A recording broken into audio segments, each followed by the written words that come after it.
présenter Qui a tué Oscar, un jeu qui dure 15-20 minutes à partir de 10 ans pour 2 à 5 joueurs. Alors, Qui a tué Oscar? Oui, c'est un jeu de détective, effectivement. Oscar l'escargot a été sauvagement tué et vous allez être le détective qui va essayer de retrouver le coupable.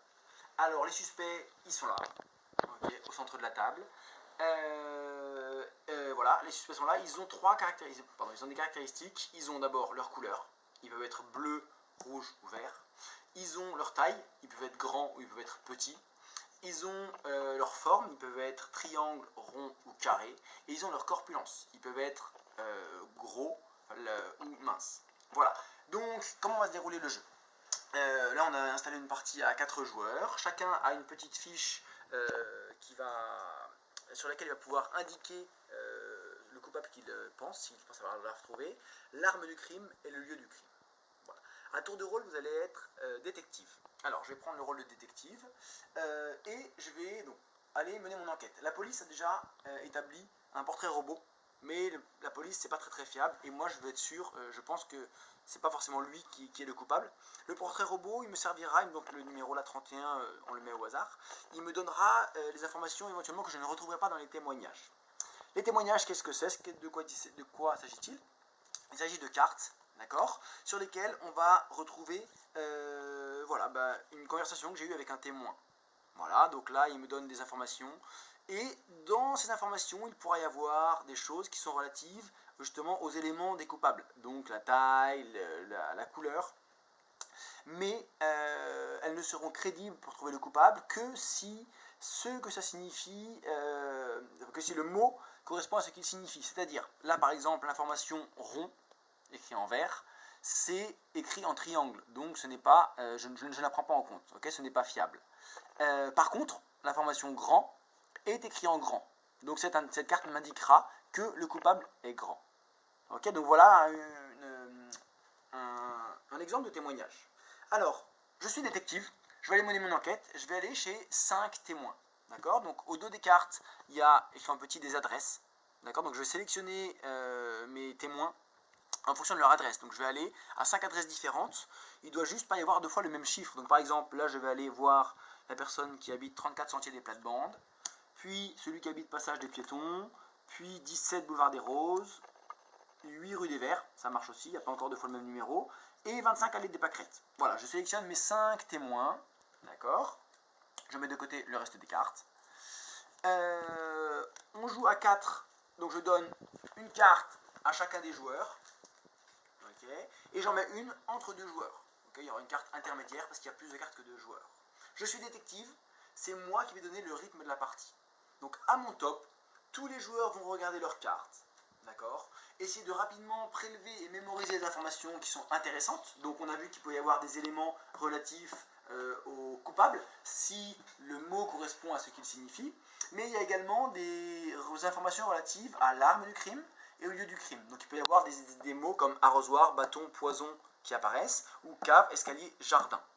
Là je devrais retenir et essayer de mémoriser celui qui apparaît le plus dans tous les témoignages. Donc je suis détective, je donne le top de départ, chacun prend sa carte et la regarde en retenant les éléments qui éventuellement l'intéressent. Ok. Quand le détective a fini d'analyser sa carte, il donne un top et c'est lui qui donne le rythme du jeu, donc chacun doit passer la carte au voisin de gauche, etc.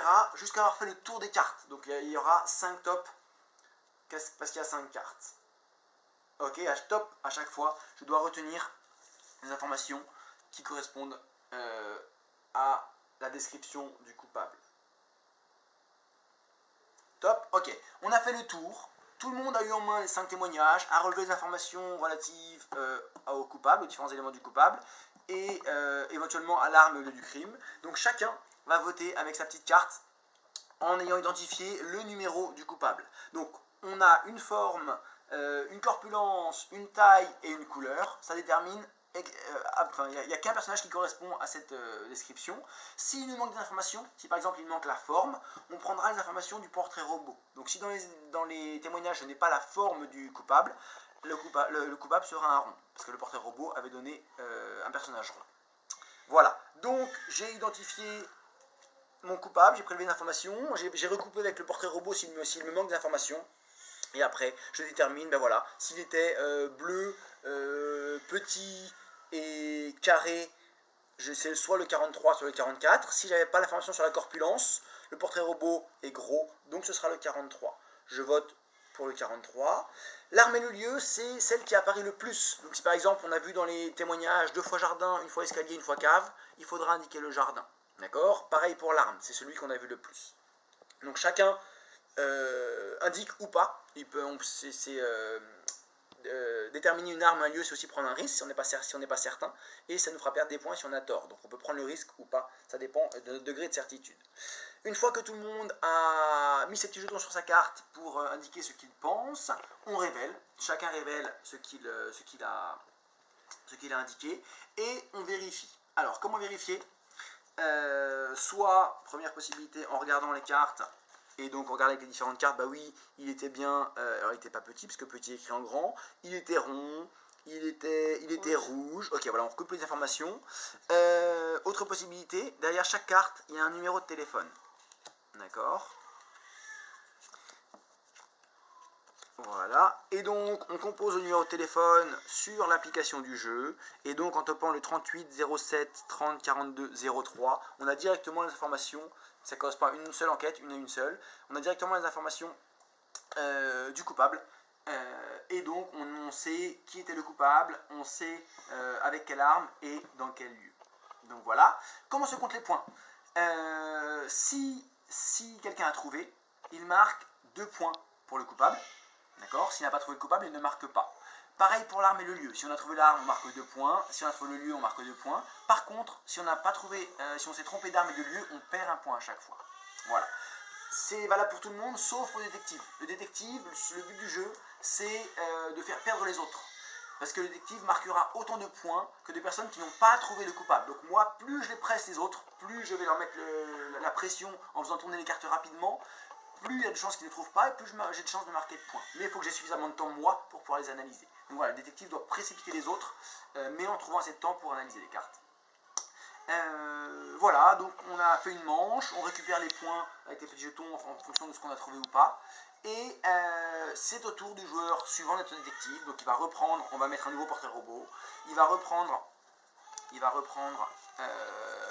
5 nouvelles cartes dans les témoignages. Voilà, et on va faire une nouvelle enquête. Voilà pour Qui a tué Oscar, et j'espère que vous saurez retrouver l'assassin de notre petit escargot.